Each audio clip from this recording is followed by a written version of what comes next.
가볼게요. 자, 이번에는 양반전이라는 작품. 우리 교재 기준으로는 몇 페이지요? 113페이지에 있는 작품이고요. 자, 일단은 이 작품 작가가 누구? 박지원. 그래서 좀 중요도가 높은 건데, 우리가 뭐 고등학교 필수 문학 작품들을 고른다라고 하면 소설 파트에서 박지원이라는 사람이 빠지기가 좀 힘들죠. 아마 배운 적이 있는 작품도 있을 거예요, 그지? 기본적으로 여러분들 아마 1학기 때 양반전 말고 허생전 같은 작품들을 내신으로 하는 경우도 많이 있고요. 자, 박지원에 대한 얘기 잠깐만 하고 시작합시다. 이 박지원이라는 사람은 실학사상가예요. 그리고 기본적인 어떤 뭐랄까 이 실학사상가의 입장을 좀 생각해봐야 될 게, 실학이라고 하는 게 일단 뭐예요? 실용적 학문을 중시하는 거잖아, 그렇지? 그러면 이 사람들은 유교가 정말 나쁜 거니까 유교를 철폐하고 실학으로 해야 된다고 주장했을까? 그건 아니거든요. 그러니까 이 박지원의 작품들을 가만히 들여다보면 실학이라고 하는 건 실제적으로 뭔가 의미 있는 일을 해줘야 되는데, 위에 있는 양반이라는 것들이 맨날 탁상 공부만 하고 있어서 문제다라고 해서 이 양반들의 이 탁상 공론적인 학문에 대해서 비판하고 싶었던 게 근본적인 의도가 있어. 그러다 보니까 작품만 생각하면 양반은 없애야 될 뭐 우리의 적 이렇게 생각한 게 아니라는 건 조심해 주시고요. 그럼 양반은 뭐다?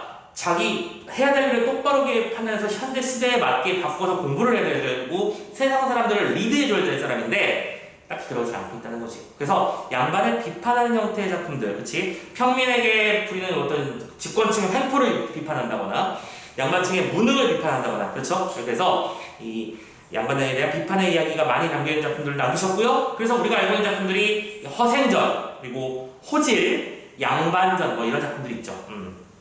워낙 다양한 작품들을 많이 남기신 분이기도 하고요. 참고로 우리는 그 중에서 양반전이라는 작품을 보는 건데, 자, 한번 이 작품도 잠깐만. 그래, 바로 갑시다. 작품 분석으로 바로 갈게요. 이런 내용이 실려있다라고 하는 걸 생각하면서 가시면 됩니다. 자, 바로 질문 갈게요. 자, 양반이란 사족들을 높여 부르는 말이다 하면서 시작하고 있어요. 그리고 이 얘기 하나. 이렇게 다 착각하는데, 이 작품 원래 한문소설입니다. 알겠죠? 열아이기라는 작품이 실려있는 작품이고요. 한문소설인데 우리가 볼 수 있게 한글로 변형 바꿔놓은 거라고 생각하고 조금 따라주세요. 아무튼 사족, 그러니까 귀한 사람들을, 양반가의 사람들을 양반이라고 부르는데요. 정선고을에 한 양반이 있었습니다. 자, 정선이라는 이름의 경우를 보고 있죠. 양반이 한 명 있었어요. 근데 이 사람이 평소에 어질고 글 읽기도 좋아하기 때문에 군수가 새로 도입을 하게 되면 반드시 몸소 그의 오두막집에 가서 인사를 했답니다. 그러니까 그럼 뭐 했다는 얘기야? 지금 이 양반의 어떤 모습 자체가 굉장히 모순적이라는 걸 보여주고 싶었던 거겠지. 왜 모순적이냐면, 일단은 사람들이 윗사람이 부임하면 이 사람이 어떤 도덕적으로 훌륭한 사람이라고 하면서 생각하면서 막 다 찾아보고 인사를 하는 거야. 그런데 왜 모순이냐? 그 다음에 보면, 그런데 이 양반은 집이 가난하여 해마다 고을에 환자를 타다 먹은 것이 쌓여서 천성에 이르렀어요. 자, 왜 모순적인지 써보자. 이걸 위험이라고 하면 좀 그렇고 뭐라고 하면 표현하면 좋을까? 존경이라고 표현해볼게요. 평소에는 존경을 받는 모습을 가지고 있지만 동시에 환자가 천성이 없는 거예요. 환자라는 단어가 필요하겠구나. 이 환자라고 하는 건 과거에는 이제 국가에서 구휼미 같은 걸 나눠줬죠. 그래서 올해 당장 먹을 게 없으면 나라에서 딱 쌀을 나눠주고 그거를 다음에 갚아라 라고 하는 겁니다. 근데 다음에는 못 갚고 또 빌려오면 이렇게 계속 쌓여가는 거겠죠. 이렇게 해서 그 쌓인 양이 천석까지 이르렀다. 어마무시한 거죠. 그러니까 이 모습을 통해서 보여주고 싶었던 건 뭐예요? 양반이 그만큼 경제적으로 무능력한 모습을 보였다는 걸 비판하고 싶었던 거겠지. 오케이? 아니, 뛰어나면 뭐해? 존경받으면 뭐해? 자기가 벌어먹고 살 힘이 기능 능력조차 없는 사람인데 라는 거죠. 자, 그래서 이런 사람이 있었는데, 관찰사가 고을을 순행하다가 한국출납을 조사해보고 크게 열받습니다. 아니, 어떤 놈의 양반이 불량미를 주문했단 말인가? 왜 불량미라는 표현을 쓰냐면, 기본적으로 국가에서 보관하는 어떤 쌀들은 비상시를 대비해서 항상 일정량 이상 보관이 돼야 되는데, 그걸 자꾸 누가 빌려가서 안 가져오고 있으니까 쌓여 마이너스만 되는 거잖아. 그래서 그 양반을 잡아가도록 명합니다. 자, 어쨌든 군수는 그 양반이 가난하여 보상할 게 없음을 내심 안타깝게 여겨서 차마 가져주지는 못했지만 그 역시도 어쩔 수 없는 노릇이죠. 그래서 양반이 뭐 어떻게 할 줄 모르고 밤낮으로 울기만 하고 있죠. 자, 중요한 건 뭐예요? 여기서 무능력을 또 강조하고 비조롱하기 위해서 해법을 제시하지 못하고 울기만 하고 있다 라는 표현을 굳이 집어넣었다는 거. 양반의 해법 맞죠? 울기만 하고 있어요. 그러니까 당연히 그 부인이 화를 내면서 말을 하는 거죠. 당신은 평소에도 그렇게 그리기를 좋아하더니만 현관에게 한국을 만드는 아무 소용이 없구려. 양반, 그런 것도 양반이라니. 한 푼짜리도 못 되는 그놈의 양반. 자, 요거 무슨 표현 나왔어요? 혹시 이게 언어 유희인 건지 눈치가 채 지나요? 한 푼도, 반푼이라고 했었지? 한 푼짜리도 못 되는 양반이라고 비하는 것입니다. 누가요? 자, 양반의 아내가. 자, 일단은 이 아내를 설명해 파란 펜을 쓰고 있느냐. 기본적으로 조선사회, 인류사회에서 아까도 교과서에서 말씀드렸잖아. 아내가 남편에게 대든다 말도 안 되는 일이었지. 근데 그런 아내가 남편을 비아냥거리고 있는 거거든, 이게. 이게 무슨 뜻이냐?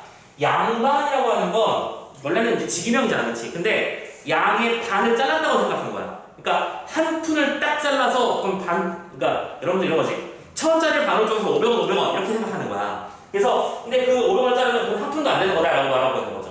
오케이? 그래서 이거를 언어 유희라고 아까 말씀드렸고, 이렇게 언어 유희를 써가면서 양반을 비판했다라는 건 있을 수 없는 일. 하지만 이거는 왜 가능한 거냐? 이 아내가 바로 우리는 이렇게 표현합니다. 작가의식을 대변하는 존재라고 표현하는 거죠. 그러니까 실제로 작가가 하고 싶은, 그러니까 박지원이라는 인물이 하고 싶은, 작가가 하고 싶은 말을 아내의 입을 통해서 빌려 말하고 있는 것이겠죠. 그러니까 작가의식의 대변이 이렇게 이해를 하시면 되는 거고요. 되셨죠? 자, 이런 일이 가능한 이유도 생각해 봅시다. 자, 먼저 이렇게 비아냥 버렸습니다. 근데 그때 그 마을에 사는 부자가 식구들과 의논을 하죠. 자, vs 부자예요. 자, 부자가 뭐라고 얘기를 하느냐. 양반은 아무리 가난해도 늘 높고 귀하고 우리는 아무리 잘 살아도 늘 낮고 천하여 감히 말도 타지 못하고 다니지. 돈은 있는데 말 타는 게 눈치 보인다 이 얘기죠. 또한 양반을 보면 움츠러들어 숨도 제대로 못 쉬고 뜰 아래 엎드려 절도 해야 되고요. 코를 땅에 박고 무릎으로 기어가야 하니 우리는 이와 같이 욕을 보는 신세다. 근데 지금 저 양반이 한복을 갚을 길이 없어 이만저만 곤욕, 그치? 심한 모욕을 보고 있으니까 진실로 양반의 신분을 보존하지 못할 형편이야. 그러면 우리가 어떻게 하자? 그러니 우리가 그 양반을 사서 가져보자 라고 말하고 있죠. 자, 그때 여기서 이런 말을 합니다. 이 양반을 우리 부자가 왜 매매를 하는 거냐면 이 양반의 어떤 겉 모습이라고 표현해야 될까? 양반이라는 존재가 이렇게 훌륭하고 뭔가 있어 보이는, 그렇지? 일을 하는 존재다라고 하는 것을 부러워하면서 나도 얻고 한번 사보고 싶다라고 말하는 거죠. 그렇지? 그리고 중요한 건 이거야. 부자가 이 양반을 보면서 뭐 사려고 하죠. 그럼 이건 우리가 사자성어로 뭐라고 하죠? 매관, 매직이 지금 이루어지고 있는 거잖아. 그치? 관직을 돈 주고 살 수 있다는 얘기입니다. 관직. 그러면 이게 결론적으로는 뭐예요? 조선 후기에 이 신분 질서가 동요하고 있다라는 걸 판단할 수 있는 근거다라고 말할 수 있는 거죠. 그쵸? 자, 시대가 변하고 있는 중입니다. 이제 사람들은 양반이란 직위도 돈이 있으면 살 수 있는 거다라고 생각을 하기 시작하는 것이죠. 자, 그래서 사보기로 했습니다. 결국 그 집에 나아가서 한국을 갚아주겠다고 청하니 양반이 반색하면서 그렇게 하라고 했고요. 그래서 부자는 당장 그 한국을 관에 바쳤습니다. 다 갚아준 거예요. 군수가 크게 놀라 웬일인가 해서 그 양반을 위로도 할 겸 어떻게 한국을 얻게 되는지 물어보기로 해서 찾아갔는데 그 양반이 번거지를 쓰고 잠방이를 입었어. 번거지라고 하는 건 여러분 번거지 모자. 그러니까 왜 테두리가 사방으로 다 이렇게 아래로 내려와 있는 뭐 수색대 같은 데 친구들이 많이 쓰는 그런 모자 있죠? 자, 그런 모자 썼다는 얘기야. 참고로 양반을 상징하는 거는 머리 위에 뭘 두르죠? 상투를 틀고 갓을 쓰잖아. 그치? 근데 그게 없다는 얘기는 이제 친분이 떨어졌다는 뜻입니다. 이걸 입고 겁들어가지고는 소인이라고 말하며 감히 쳐다보지도 못하는 것이지. 군수가 깜짝 놀라서 붙들면서 그대는 왜 이렇게 자신을 낮추어 욕되게 하시오? 라고 말하니까 양반이 벌벌 떨면서 조아리고 땅에 엎드리죠. 황송어옵니다. 소인이 제 몸을 낮게 하려는 것이 아니라 한국을 갖기 위해서 이미 제 양반을 팔았으니 이 마을의 부자가 이제는 양반입니다. 소인이 어찌 감히 예전 칭호를 함부로 쓰면서 스스로 높은 척하오리까 하면서 자신을 낮춥니다. 그랬더니 군수가 탄복합니다. 군자로다 부자여 양반이로다 부자여. 그러니까 뭐예요? 군수라는 사람은 이 중간에 서서 양반을 안타까워하고 부자를 칭찬하고 있는 그런 인물이죠. 그쵸? 이 사람 대단하구나. 부자로서 인색하지 않은 것이니 의를 세우는 것이고, 남의 어려움을 돌본 것이니 인을 세우는 것이고, 비천한 것을 싫어하고 존귀여서 말하는 것이니 죄로운 자에게까지 하니 이 사람이야말로 참으로 양반이다. 자, 그런데 아무리 그렇지만 사적으로 이 자기를 주고받은 것뿐이지 아무런 증서도 작성하지 않았으니까 이는 소송의 빌미가 될 것이다. 그러므로 나와 너는 고울백성을 불러 모아 그들을 증인으로 세우고 증서를 작성하여 믿게 하자. 군수인 나 역시 당연히 자수 내 손으로 결제 사인 도장 찍어줄 거다 라고 말하는 거죠. 자, 이렇게 해서 결국에는 우리가 보통 양반 매매문서라고 표현하는데 이거 미리 별표 쳐놓고 가자. 바로 한 펜으로 써볼까? 양반을 매매하는 증서를 쓰는 이유가 참고로 2차까지 걸쳐서 나옵니다. 그러니까 이 구조 자체가 되게 이 작품은 되게 재밌는 거야. 지금 우리가 보는 지문에는 뭐랄까? 첫 번째 구절하고 두 번째 구절에 뭔가 필요한 포인트만 딱딱딱 적어서 잘 요약을 해놓은 거니까 우리가 할 일은 1차 매매증서의 내용과 2차 매매증서의 내용을 통해서 무슨 차이점이 있고 그래서 무슨 얘기를 하고 싶었던 건지를 정리하는 게 중요하다. 그치? 그래서 1차 매매증서부터 보는 거야. 가봅니다. 걸륜 10년 9월 모일 위의 명문은 양반의 값을 쳐서 팔아 관공을 받기 위한 것으로 그 값은 1천성. 계약서에 딱 그게 맨날 나오는 거잖아. 누가 몇 월 며칠 날 얼마를 주고 계약했다 이거 딱 먼저 쓴 거죠. 근데 이 다음이 중요한 거야. 봐봐. 대체 양반이란 이름 붙임 갖가지라. 글을 읽는 선비라고 부르고 벼슬아 치는 대부가 되고 덕이 있으면 군자라 부르지. 이것이 바로 양반. 내 마음대로 따를지니 비루한 일은 끌어버리고 옛사람을 흠모하고 뜻을 고상하게 가져야 되고 오경이라는 거는 여러분들 1, 2, 3, 4, 5경 알고 있죠? 참고로 하루가 5시 시작하는 거니까 3시, 5시 새벽같이 일어나서 유황에 불 붙여서 기름찬 등에 펴고서 눈은 코끝을 내려다봐야 되고 발꿈치를 딱 대고 앉아가지고는 얼음 위에서 박을 미는 것처럼 뭐예요? 슝슝 미끄러지는 거겠죠? 그죠? 이렇게 해서 동맥박이라는 책을 줄줄 외워야 됩니다. 됐죠? 근데 지금 봐봐. 이 천문사라는 얘기는 결국에는 이 양반이 지켜야 되는 어떤 제약사항이라고 표현하면 좋을 텐데 그러니까 이건 일단 다 읽어보자. 무슨 제약을 먼저 말하나 보자. 이때 하는 일은 뭘 해야 되느냐? 굶주림은 참아야 되는 거고요. 추위는 견뎌야 되는 것이고요. 가난 타령하면 안 되고요. 이빨에 마주치고 딱딱딱딱 이런 소리 내면 안 된다는 얘기입니다. 또 머리 뒤를 손가락으로 퉁기며 침을 입안에 머금고 함께 양치질하는 한뒤 삼켜야 되며 그러니까 이빨 닦을 때도 칙칙칙 이러면 안 되는 거야. 어디야? 조심. 그리고 옷소매로 휘양을 닦아 먼지 털고 털 무늬를 일으켜야 되고 세수를 할 때는 주먹 쥐고 벼르듯 하면 안 되고요. 냄새 없게 이를 잘 닦아야 되고요. 긴 소리로 정을 부르며 이리 오너라 라고 말하지. 야야 빨리 와봐 이러면 안 된다는 거야. 또 느린 걸음으로 신발을 끌듯 천천히 걸어야 된다 라고 말하고 있는 거예요. 그러니까 지금 뭐냐면 이 양반의 지켜야 되는 의무를 말하는 거야. 근데 이 의무라는 게 얼마나 터무니없는 내용들이야. 그게 중요한 거야? 아니잖아, 그렇지? 그러니까 양반으로서 어떤 행동들을 제한하는가 하면서 양반이 하면 반드시 지켜야 될 항목들을 쫙 열거를 한 거죠. 자, 그랬더니 그 소리를 듣고 이렇게 말하죠. 자, 준비가 이어집니다. 참고로 그 뒤에도 계속해서 이제 양반을 지켜야 될 사람들이 나오는 거예요.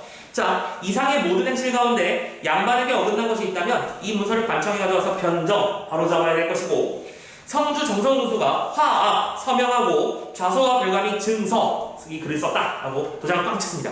이에 통인, 그러니까 밑에서 이제 신부름 보는 뭐랄까 비서관입니다. 비서관이 도장을 팍팍팍 찍어내는데 그 소리가 엄고 사건을 시작할 때 알리는 뭐 여러분들 왜 그런 거 있잖아요. 재판장이 땅땅땅 두들기는 거 그런 걸 두들기는 소리 같고 모양은 북두칠성의 삼성이 종효로 드러나는 것 같이 뭐예요? 위험이 있다 이 얘기입니다.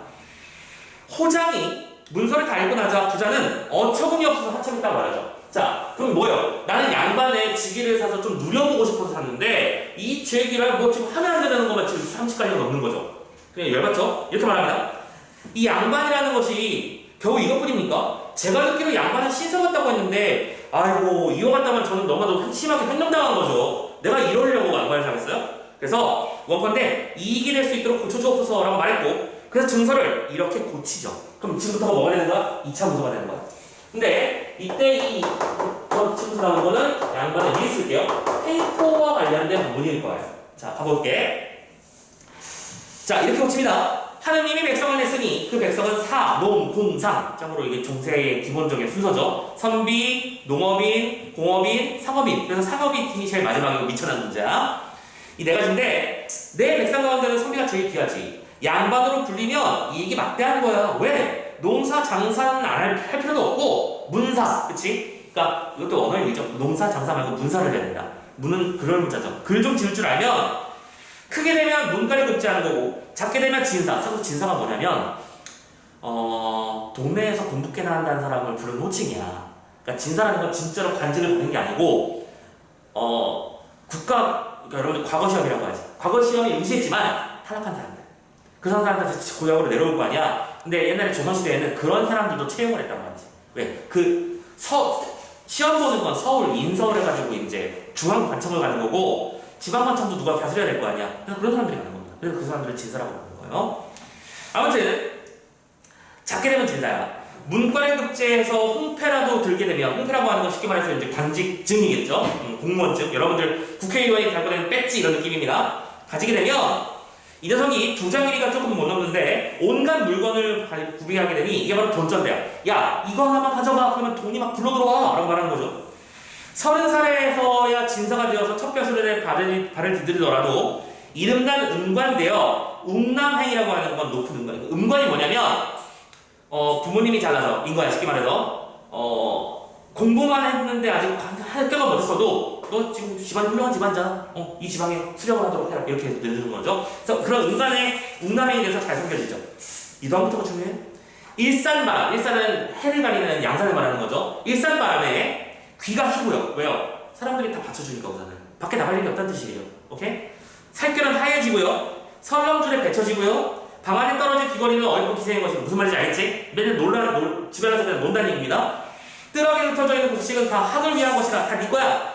궁한선비 시골라면 나름대로 횡포를 울려서 이웃으로 먼저 갈고 일꾼을 뺏어서 김을 매도 그 누가 나를 거역하랴.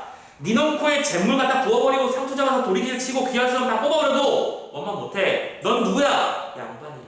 그치? 그러면 지금 우리가 보는 장면은 말 그대로 양반이 백성들을 향해서 했던 뭔가 양반이 이건 쉽게 말해서 권리라고 보면 되겠죠? 오케이. 자, 그래서 우리 중에는 이렇게 짝을 맺을 수 있는 겁니다. 1차 증서에서는 양반이 해야 되는 일부를 제시했다면 두 번째는 양반이 누릴 수 있는 권리를 말하고 있는 거야. 그런데 결국에는 이렇게 두 개의 이야기를 통해서 하고 싶었던 건 뭐죠? 아까도 말씀드렸지만 이 양반들의 어떤 허례허식과 횡포 이 두 가지를 비판하고 싶어서 이런 문서를 표현한 거겠죠. 이해되셨습니까? 첫 번째는 허례허식을 비판하고 싶었던 걸 거야. 안 그래도 되는데 수염은 꼭 어떻게 해야 되고 행동은 어떻게 해야 되고 걸음은 어떻게 해야 되고 다 지정해 놓은 거지. 쓸데없는 짓이잖아. 그리고 그런 놓고는 누리는 건 참 많아. 그죠? 그래서 비판하는 얘기가 실려 있는 거다라고 생각해 주시면 되겠습니다. 1일차 문서 구분 잘 해주세요. 자, 이렇게 해서 이제 다 끝났네요.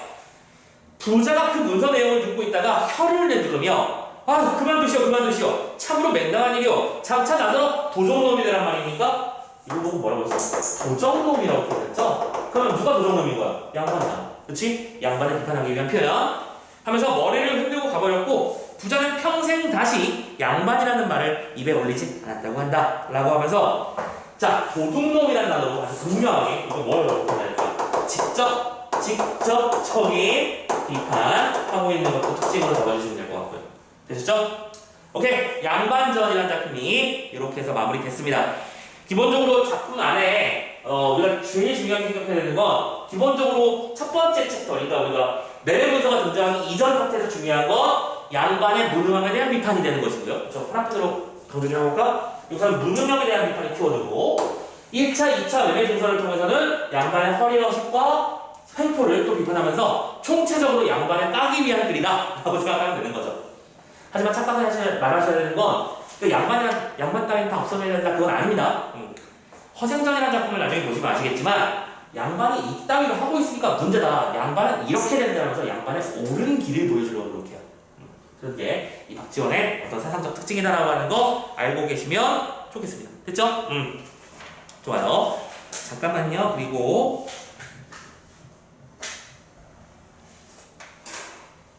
여기 있다. 자, 뒤쪽에 있는 문제 중에서 딱히 어려운 문제가 없거든요. 없으니까 이건 넘어가도록 하고요. 홍겨울전 작품 넘어가서 이 작품도 뭐 맨날 나오는 작품이라서 홍겨울전 보고 우리 교재 준비 작품들을 마무리 짓도록 합시다. 자, 이번에는 이제 조선 후기 작품인데요. 자, 여기서는 사실 좀 배경 얘기를 몇 가지 조금 하고 시작을 할까 해요.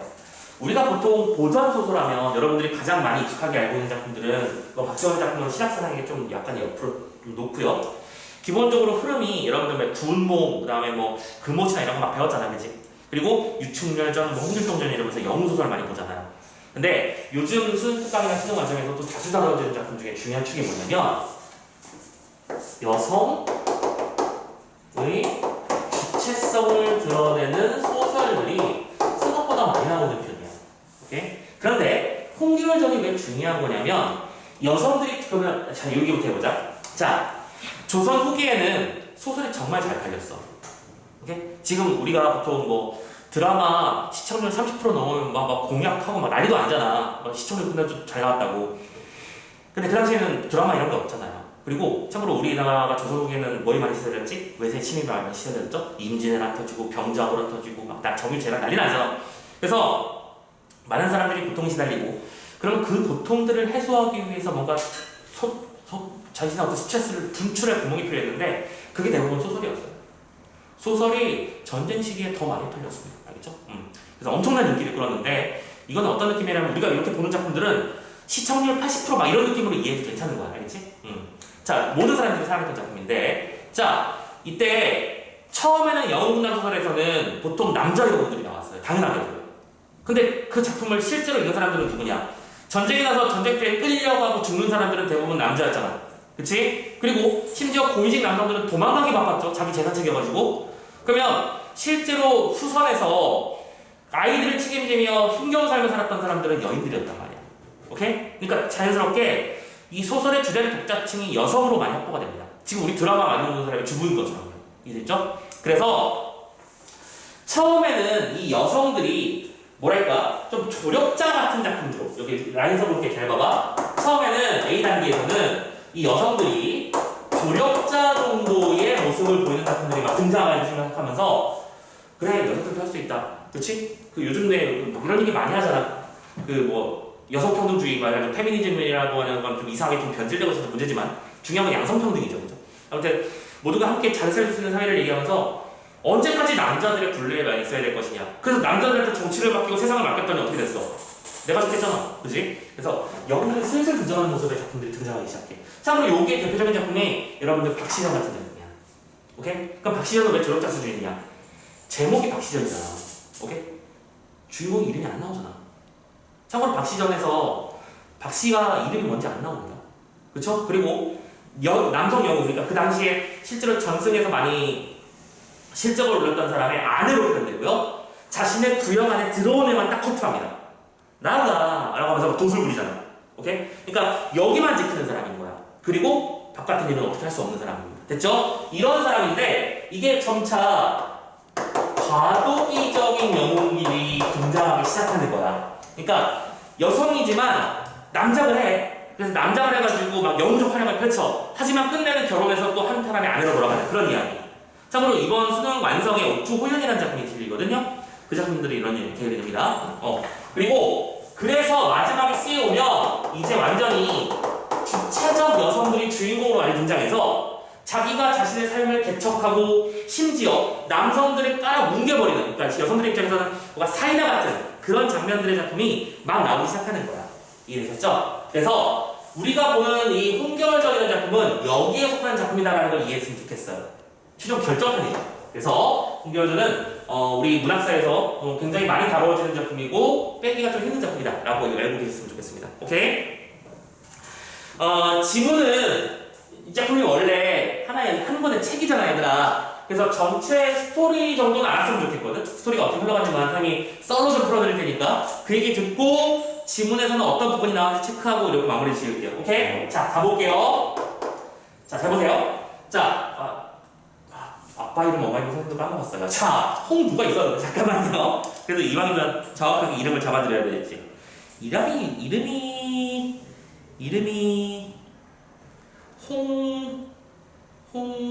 오케이, 홍무. 자, 근데 중요하지 않아요. 신경 쓰지 마세요. 홍무라는 사람과 그의 아내 양씨라는 사람이 있었는데 좀 중요하지 않습니다. 중요한 건 이 두 사람이 겨우 눈둥이 자식인 개월이라고 하는 아이를 낳았습니다. 오케이, 주인공이죠? 자, 그래서 개월이를 잘 데리고 살고 있었는데 문제는 또 아니나 다를까 전란이 일어난 거야. 그래서 전란을 피하기 위해서 이 세 사람이 이제 가족들이 피난을 가는데 중요한 건 홍개월이 어린 여자애잖아. 전쟁 상황에서 어린 여자애들은 이 못된 남자들에게 타깃색이 참 좋거든요. 그래서 얘를 남자가 시킨 상태로 혹시 모르니까 그지? 그래서 얘는 남자다 라고 하면서 남자가 시켜놓고 피난을 갔는데 부모님을 잃어버렸어. 그래서 개월이가 혼자 고아처럼 낳게 된 거야. 그런데 이때 여공이라는 사람이 혼자 울고 있는 개월이를 남자지, 그러니까 남자로 불렀지. 그래서 너는 어쩌다가 이렇게 길을 잃고 혼자 울고 있느냐 하면서 안타까워하다가 자기 집으로 데려와서 너 부모님을 잃어버렸다고 그러면 너는 우리 집에서 자라거라 합니다. 그리고 얘도 어느 정도 눈치를 빨리 챘죠. 내가 여기서 지금 내 집을 다 밝히면 문제가 되겠구나. 그래서 어떻게 합니까? 자기가 남자인 척합니다. 그래서 이름을 여공에 의해서 평국이라는 이름을 받아요. 같은 사람이 아시겠죠? 오케이? 이름을 받아서 그리고 참고로 여공에게는 자식인 보국이라는 친구가 있었거든요. 그래서 이 두 사람은 마치 형제처럼 이렇게 형제처럼 자라면서 아주 장성합니다. 그리고 국가에서 뭔가 시험을 보고 이럴 때 결국엔 두 사람이 모두 응시를 해서 평국이가 원수가 되고 보국이가 바로 중군장이 됩니다. 원수랑 중군장이 무슨 차이가 있느냐면 군대 전체를 이렇게 있으면 이 모든 모두 이끄는 게 원수. 원수란 단어 잘 알아두세요. 부모님의 원수 그 말입니다. 모두를 리드하는 사람 원수라고 하고 군대가 보통 이런 식으로 조직될 거 아니야. 오케이? 뭐 이런 식으로. 그러니까 이 군사를 봤을 때 앞에는 선봉대가 있고요, 그죠? 그리고 양쪽 측면에는 조력하는 팀이 있고요. 뒤쪽에 보급대가 있으면 진짜 메인 군사는 여기 있겠지, 그지? 여기 있는 팀을 이끄는 걸 중군장이라고 불러요. 알겠죠? 그러니까 가장 핵심적인 원수 다음 라인이라고 생각하면 돼. 그래서 평국이가 원수가 되고 보국이가 중군장이 되면서 나를 평정하는 아이인 거야. 근데 정말 잘 싸웠어. 가는 데마다 다 승리해. 그러니 누가 아낄 수밖에. 왕이 너무 아껴요. 특히 두 사람이 특히 평국이는 너무 아끼고, 그죠? 문제만 생기면 평국이 해결을 해준단 말이야. 그래서 나중에 어떻게 되느냐? 평국이는 임금으로부터 왕의 자기까지 받게 되고, 황제니까, 중국에서 황제니까 왕의 자기를 받고 자기 성도 하나 받아요. 장난 아니죠? 권력이 끝까지 올라간 거야. 이렇게 해서 왕이 너무 아껴하는 중요한 신하가 됐는데 어느 날 평국이가 아파. 그래서 시름시름 알아 누웠어요. 그러니까 왕은 내가 제일 아끼는 신하인데 얘가 아프대잖아. 걱정되잖아. 그래서 임금이니까 어의를 보내죠. 근데 어의가 한사식 요즘 말로 표현하면 짐백을 하잖아. 그러니까 일단 어의가 왔어. 근데 평국이는 느낌이 쎄하죠. 왜? 나 여자잖아. 참고로 나의 진맥을 누구한테 맡겨본 적이 없잖아. 근데 이거는 어이가 왔단 말이야. 임금의 명령이니까 해야 돼. 그래서 진맥을 딱 잡죠. 근데 혹시 한의원 가서 진맥 잡아본 사람 있어요? 장난 아니죠. 다 알아요. 진맥을 딱 잡으면 너는 뭐 주로 뭘 먹기 때문에 어떤 문제가 있으니까 요걸 하셔야 되고 잠을 몇 시쯤에 주무시는 것 같으니까 이렇게 해서 약간 소문도 들어. 점집 가는 것 같은 느낌이었어요. 어떻게 그걸 다 알지? 이 맥의 종류만 보고 다 아나봐요. 다 아는 거야. 그러니까 이 어이가 와서 진맥을 듣고 허허 하면서 아무튼 진짜 처방전을 내려주고 왕한테 갔습니다. 왕이 물어보죠. 야, 평국이 어디가 아픈데? 그렇게 크게 걱정하실 일은 아니옵니다. 그 간단한 곧불이옵니다. 그래 다행인데 그런데 그러하오나 뭔데? 무슨 뭔 일인데? 제가 진맥을 한 방에 하면 이 여자의 맥이 옵니다. 그러는 거죠.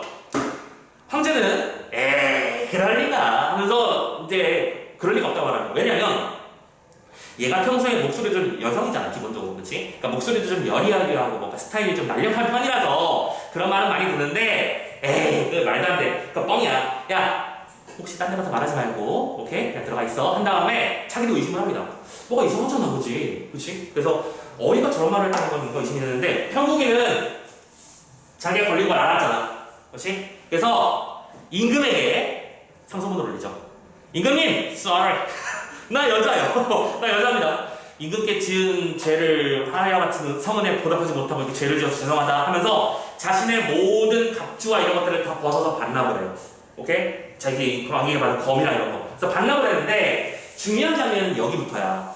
자, 보통 요까지의 작품들은 이런 식으로 자신의 남장이 들키게 되는 경우 자연스럽게 여인의 모습으로 돌아가야 됩니다. 오케이? 그러면서 그냥 자연스럽게 꺼져가는데 중요한 건 여기서 왕이 그 얘기를 듣고도 하지만 너는 우리나라를 이끌어갈 귀중한 인재라고 하면서 사표를 안 받아줘요. 야 근데 네가 여자니까 어쨌든 내가 함부로 너를 다른 사람의 부인이 될 사람이 돼버리는 거니까 함부로 내가 오락가락 하라고 말을 못하겠고 내가 대신 자기는 안 뺏을게. 명예직으로 놔두고 월급도 그대로 줄게. 그렇지? 막 그대로 줘요. 그래서 일단 자기 승세를 유지시킵니다. 그리고 그와 동시에 이거 중요한 거야. 남장을 했던 평국이는 이제 여성의 신분으로 돌아왔다는 거야. 오케이? 이렇게 돌아왔고요. 그리고 왕은 좋은 아이디어라고 싶고 이런 걸 생각해내죠. 야, 두 사람이 형제처럼 나라를 이끌었잖아. 그럼 어떻게 해주면 좋겠어? 두 사람이 결혼을 하면 되겠구나. 그래서 두 사람이 정면에 서가지고 왕이 형제가 직접 정면에 서서 두 사람을 부부로 만들어요. 그리고 여기서 또 중요한 장면 많이 나와. 우리가 본 장면 여기부터일 거야. 보국이는 잘 봐야 돼. 보국이는 자기의 형제로 알았던 평국이가 알고 보니 아리따운 여성이었고 또 기본적으로 이런 영화는 항상 제자가 있잖아 그렇지? 예쁜 여인이었고 내 아내가 된다는 생각에 어떻게 되는 거야? 보국이는 뭘 상징하는 존재냐면 가부장을 상징하는 존재야. 그래서 자 나보다 잘난 여자가 나의 나래가 됐다고 생각하면서 깔보기 시작해. 오케이? 막 깔아 무게려고 이용했어요. 무슨 말인지 알겠죠? 그래서 어떤 사건까지 벌어지냐면 보국이의 첩을 평국이가 죽여버린 사건이 일어나요.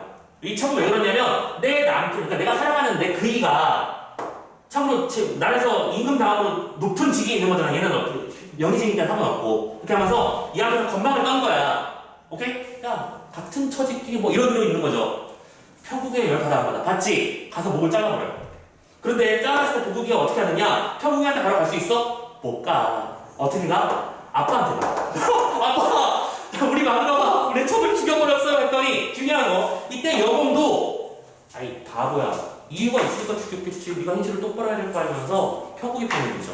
그러니까 모든 사람 다 평국이 편이에요. 중요한 거 알겠죠? 그러니까 자연스럽게 두 사람은 자꾸 틱탁틱탁 하는데 그 뒤에 이제 나라도 스토리가 길죠? 뒤에 중요한 전쟁이 한 번 또 일어납니다. 또 전쟁이 일어났어요. 문제는 왕의 입장에서는 이 전쟁을 해결할 방법이 단무지 떠오르지 않는 거야. 왜? 평국기가 없잖아. 그래서 이 신하들이랑 의논을 하죠. 야 어떻게 하면 좋아? 무슨 방법이 없을까? 모든 신하들이 한 입으로 똑같이 말을 합니다. 평국기를 데려오셔야 합니다. 오케이? 그래서 왕이 직접 명령문을 내죠. 야 미안한데 와줘. 그래서 평국기가 그대로 다시 갑옷을 입어요. 근데 중요한 건 갑옷을 입었는데 남장을 한 게 아니고 내가 여자임을 알면서 갑옷을 입은 거야. 중요한 건 이건 장면이야, 알겠지? 그래서 왕 앞에 나섭니다. 왕 앞에 와서 명령을 받죠. 지금 우리나라를 침략하고 있는 저들을 무찔러서 나라를 평안하게 해달라라고 말을 꼭 검을 내렸는데 평국이가 걱정을 하는 부분은 바로 이거야. 나를 자신의 아내니까 나의 아랫사람이라고 생각하는 나의 부하인 얘가 내 말을 안 들을 거잖아. 그래서 임금한테 약간 이제 썰을 띄우는 거죠. 임금님 제가 좀 뭐가 정리를 좀 하고 출발을 해야 될 텐데 그거 괜찮으시겠습니까? 그래 정리하고 출발해. 그래서 어떻게 하느냐 회의를 열어요. 군법 회의를 열어요. 그래서 왜 원수가 이렇게 딱 대기하고 장수들이 따라라라 서 있고 바깥에 이만큼 멋있는 군수들이 막 장군들 딱 이렇게 서 있는 그런 세팅을 해놓는 거야. 근데 그래서 그 2시까지 오라고 한 거죠. 보국이 입장에서는 내 마누라가 나보고 2시까지 오래. 뭐 어처구니가 없는 거야. 근데 가긴 가야겠고 그지? 얘가 원수니까. 그래서 쭈삣쭈삣하면서 2시 10분에 도착을 해요. 근데 들어갔는데 천만 대가 100만 천만 대군이 쫙 돌을 해가지고 오오오 하고 있는 거야. 오씨 이게 뭐지 하면서 조심조심 들어가는데 막 지릴 것 같고 오질 것 같고 하면서 들어가요. 들어가서 이제 서 있는데 여보 나 어디 감히 하면서 이제 소리를 지르기 시작하는 거죠. 부르고 털썩 꿇습니다. 너 네가 뭘 잘못했는지 아냐? 하면서 바로 명령을 때리죠. 야, 얘 목 베버려. 그러니까 이제 옆에 있는 수화 장수들이 이제 이거 다 이거 연기예요, 연기입니다. 그래서 얘들이 원수님 그러시면 안 됩니다. 우리의 중부장이고 우리의 뛰어난 능력을 가진 장수이옵니다. 하시면 안 됩니다. 그래? 그러면 이 잘못은 일단 잠시 묻어두도록 하고 나중에 공적을 올려서 갚는 걸로 하도록 하자 하면서 배치시키고 그때 이제 완전히 도구기가 지려버리는 거죠. 이 위험이 장난이 아닌 거니까. 내 아내로만 생각했던 그 여인이 내 앞에서 리드를 하고 있는 거니까. 그래서 전쟁을 합니다. 전쟁을 하는데 그 뒤에서 이제 되게 많은 재미난 얘기들이 있어요, 실은. 정말 재밌는데 할 얘기가 시간이 없네. 아무튼 도구기가 이것저것 막 싸우고 다니면 평구기가 다 뒤에서 해결해주는 느낌으로 막 다 싸워요. 보구기가 막 돌진해가지고 적군전에 들어가는데 알고 보니까 적군한테 들어싸인 거야. 나 죽는다, 여보 나 가요 하고 있는데 옆에서 막 튀어나와가지고 똑바로 안 해? 하면서 구해주고 이런 식으로 나중에는 심지어 이제 회군할 때는 어떤 일까지 벌어지냐면 이 평구기가 왕을 모시고 회군 돌아가고 있는 중인데 보구기네도 군대를 끌고 이제 오고 있는 중이었던 거야. 근데 왕이 이렇게 말을 하죠. 야, 이겼잖아 이제. 근데 심심하다. 뭐 재미난 일이 좀 없을까? 했더니 평구기가 그럼 제가 묘기 하나 보여드릴게요 한 다음에 명령을 내립니다. 자기 편들의 깃발을 이렇게 똑같이 있을 거 아니야. 깃발을 다 내리라고 해요. 깃발을 내리고 행군할 때 저쪽 방향을 바라보고 행군하라고 합니다. 그러니까 갑자기 군대가 이렇게 막 배치가 되니까 보국의 군대는 옛날에 무슨 헤드레다가 있고 뭐 카톡이 있는 시대가 아니잖아요.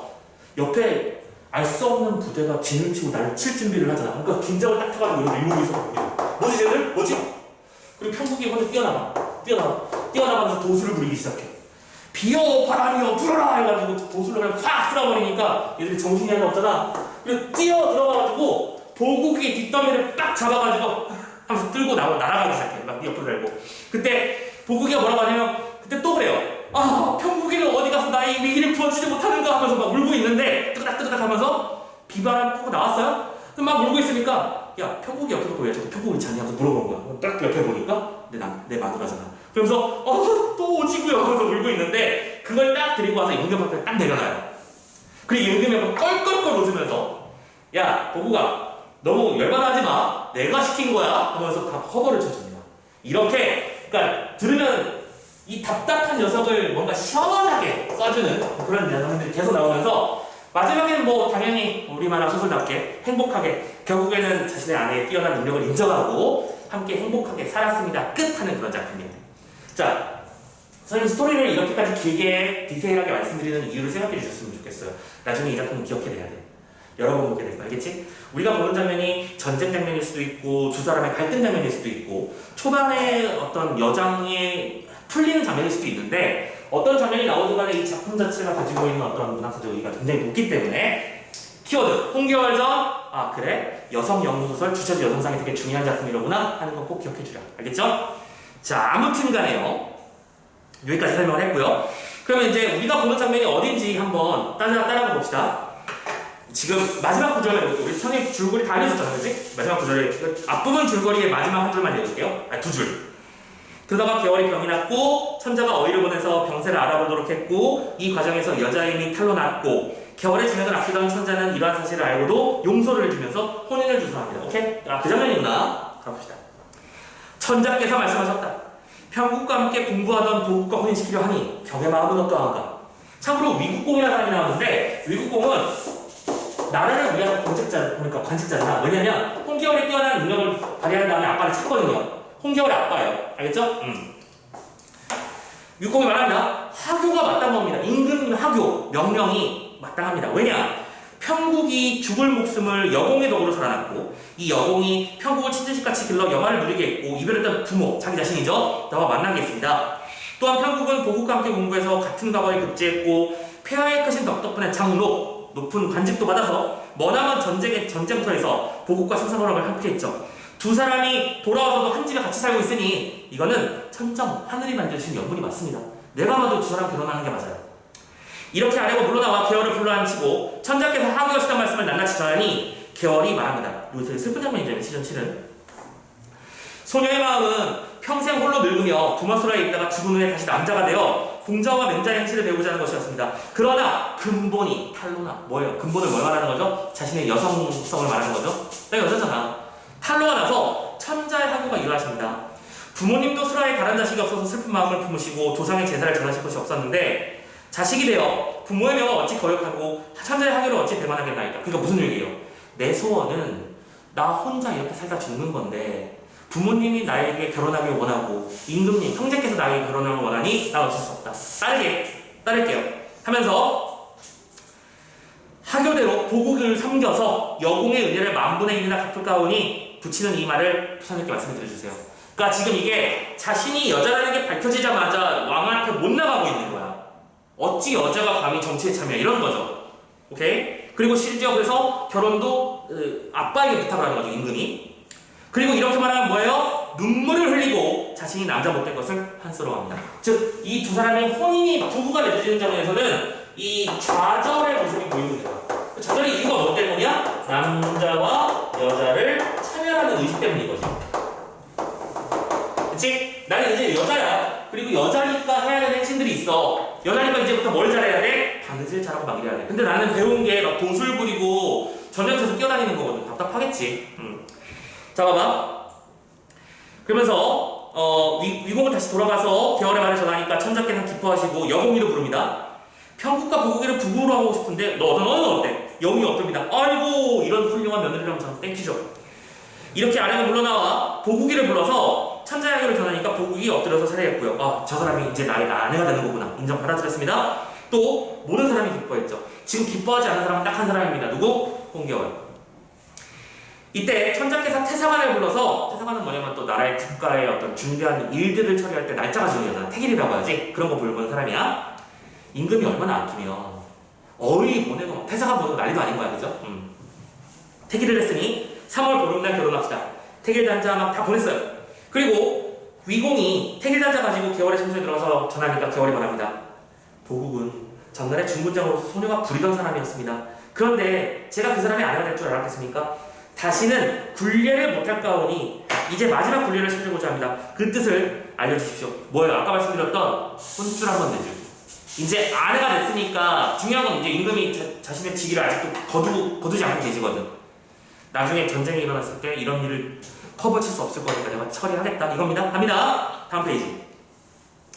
위공이 그 말을 듣고 바로 천자께 알았고, 천자는 아유 내가 사랑하는 평국이 가는 얘기잖아, 그치? 그래 콜 하면서 5,000명 보내줍니다. 그리고 장수 수십 명 보내주고요. 개월이 이제 여자 옷을 벗고 갑옷과 투구를 갖춘 높은 봐봐. 여기서 상징적 소리가 나오지. 여자 옷 그리고 vs 갑옷과 투구. 그러면 여자 옷은 뭘 상징하는 거야? 신분이라고 말하는 소리는 안 되겠구나. 자신의 어떤 여성으로서의 어떤 한계를 상징하는 거지. 근데 반대로 갑옷과 투구라고 하는 것은 그 능력을 인정받고 있는 모습을 상징하는 것이지, 그치? 그래서 두 개의 대립적 소재이니 파악해 주시고요. 그래서 갑옷과 투구를 입고 용, 봉, 황, 월과 수기를 잡아서 행군해서 결국에 자리를 딱 잡았습니다. 참고로 자기 성이 있댔잖아, 그치? 군사 5,000명 쫙 준비해서 깔아놓고 딱 위험하게 서 있는 거야. 자, 그리고 군사에게 시켜서 보국의 명령을 전하니, 이때 보국의 행동을 잘 봐야 돼. 보국이 전해져온 명령을 보고 화가 머리끝까지 났어요. 왜? 어찌 아내가 남편을 몰아가야 해? 이런 느낌인 거야. 자, 그래서 근데 보국은 예전에 평국의 위험이 어떨지 봤으니까 거역하지 못하고 일단 천천히 갔어요. 이때 원수가 좌우를 돌아보며 말합니다. 중군장이 어찌 이딴 거만한가? 어서 와서 예를 보이라. 호령이 치성 같으니 군졸의 대답을 오! 하면서 정한이 울립니다. 중군장은 그 위험을 보고 겁을 내서 갑옷과 투구를 끌고 굽히고 들어가니 얼굴 땀이 치근달며 줄줄 흐르겠죠. 큰일 났다 이제. 급히 나가 잠대할 때 엎드렸습니다. 원수가 정색을 하고 그랬습니다. 군법은 더없이 무서운 것이야. 그대가 중군장이라면 즉시 대령했다가 명령을 기다려야 되는 입장인데 오히려 나보다 늦게 와. 장수가 명령을 중하게 여기지 않고 태만한 마음을 더 불량을 소리를 하니 중군장의 일은 참으로 무엄하도다가 죽을 죄를 졌어. 하지만 그래서 즉시 군법을 시행해야 되는 게 맞지만 용서한다. 근데 너 그냥 두지는 못하겠는데? 열받네 생각해보니까 이러고 있는 거야. 그래서 뭐하고 있어? 군사들을 활용해서 중군장을 빨리 잡아내라고 하는 소리가 추상과 같았죠. 무사들이 일시에 고함을 지르고 달려들어가지고 장대한테 꾹 무릎을 꿇렸습니다. 뭐요? 자기 아내한테 무릎을 꿇은 거예요. 보국 입장에서. 정신까지 잃었죠. 완전 지렸습니다. 정신을 잃고 기절했다가 다시 일어나서 말하죠. 소장이 몸에 병이, 좀 치졸하지 않아요? 제가 병이 있어서 이러는 거죠. 제가 몸이 아파서요. 치료하다가 제가 늦어서 그런데 태만하지는 만만보다 아깝지 않습니다. 근데 제가 이게 병이 들었는데 내까지 맞으면 나 죽어요 하면서 그리고 내가 죽으면 부모님께 불효할 겁니다. 이게 무슨 소리야? 부모님으로 협박하는 거잖아 지금 이거. 내가 맞아 죽으면 네 시부모님이 가만히 있겠어? 이런 느낌이지 그지? 찌질해. 아무튼 원수는 하야 같은 운동을 베푸시고 전날의 정을 생각하셔서 저를 살려주시면 불효를 면할까나이다. 그쵸? 웃기죠 이거. 보국어는 참으로 이게 의도적으로 하는 작전이잖아 지금 이게. 이렇게 말하면 보국이 애거를 하는데 월수가 속으로는 웃겨 죽겠는데 겉으로는 후련합니다. 중군장이 몸에 병이 있다면 어찌 영춘각의 애척인 영춘이와 밤낮없이 풍요를 즐겼는가? 뭐예요? 결혼을 했는데 자기 아내랑 같이 안 있으려고 하고 자기 애척만 챙기는 거야. 그래서 아까 말씀드렸지 죽여버린다고요? 사정이 없진 않으므로 용서하거니와 이모는 그러지 말라. 이렇게 공부하니 보국이 수업 시절에 사례가 물어납니다. 원수가 이렇듯 동일토록 즐기다가라는 건 보이나요? 즐기다가 남편 엿먹이는 겁니다 지금. 근데 이게 나름대로 그러니까 뭐랄까 스트레스를 해소시키는 장면이라고 생각하면 되는 거야, 알겠지? 그래서 군사들을 물리치고 본궁으로 돌아왔습니다. 또 보국이는 또 찌질하면 그때 갑자기 여기서부터 갑자기 되게 찌질해져요. 전에는 형제처럼 같이 적군을 휩쓸던 용장이었지만 얘가 마음 씀씀이가 이렇기 때문에 야격이 돼버린 거야. 보국이 돌아와서 모욕당한 상황에는 부모에게 낱낱이 고하니 여공이 그 말을 듣고 오히려 웃습니다. 그러면서 개월을 칭찬하죠. 이야 역시 내 며느리 얘가 짱이야 라고 말하고 있죠. 그래서 보국이 말합니다. 개월이 너를 욕보인 것은 다름이 아니야. 어명으로 너를 배필로 정했으니 개월이 너를 전날 너를 중군장으로 부렸던 연고 때문이다. 마음에 다시는 너를 못 부릴까 해서 희롱한 것이니 넌 추호도 혐의를 두지 마라. 혹시라도 열받아하지 마라. 지금 이게 의미가 뭐가 담겨있는지를 네가 잘 이해를 해야 돼 라고 얘기하면서 나온 장면. 그리고 이제 뒤에는 말씀드렸던 대로 그래서 이 두 사람을 합심해서 신나게 적군을 물리치고 마지막까지 희롱을 하면서 결국에는 보국이를 진심으로 굴복시킨다는 거. 이렇게 작품 스토리가 이어진다는 거 알고 계셨으면 좋겠습니다. 되셨죠? 자, 그런 의미에서 뒤에 있는 그 18페이지 2번 문제만 풀고 이번 챕터 마무리할 겁니다. 자, 역시 아까처럼 시간 살짝 드릴게요. 보기의 관점에서 윗글을 감상하라.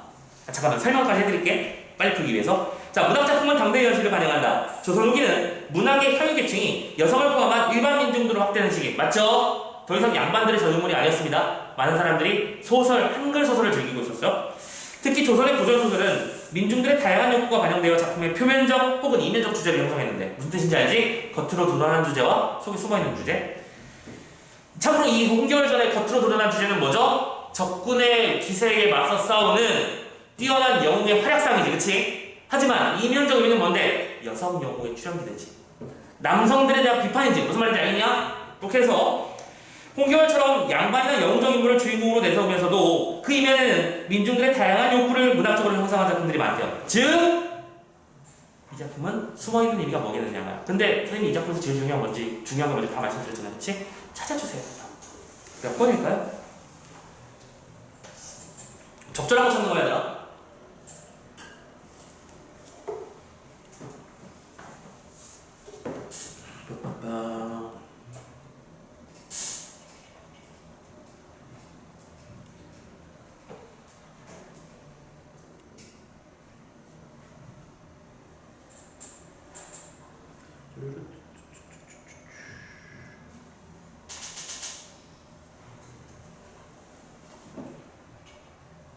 답이 금방 나오지 않니? 태가! 답 몇 번이야? 2번이요. 그렇지, 아주 간단하게 해결되죠. 선생님 긴말 설명할 필요 없죠? 오케이?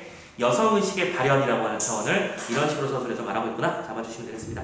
자, 오케이. 고생하셨어요. 여기까지 해서 일단은 우리 단권화에 나오는 중요 작품들을 다 마무리 지었습니다. 물론 나머지 작품은 중요하지 않으니까 패스해도 된다는 뜻은 아니지만 상대적으로 우리가 시간을 들여야 되는 시간이 한정돼 한 주밖에 없잖아. 원래는 다 끝내고 모의고사 준비해야 될 텐데 뭐 내신 기간이 그렇게 잡힌 걸 어떻게 하겠어요? 자, 아무튼 상황이 그렇게 됐으니 일단 여기까지 하고 좀 쉬고요. 잠시 후에 와서 작년 2020년 11월 모의고사 한번 실전처럼 한번 풀어봅시다. 시간 내서. 그리고 나서 점검까지 할게요. 자, 잠깐 쉬어갈게요.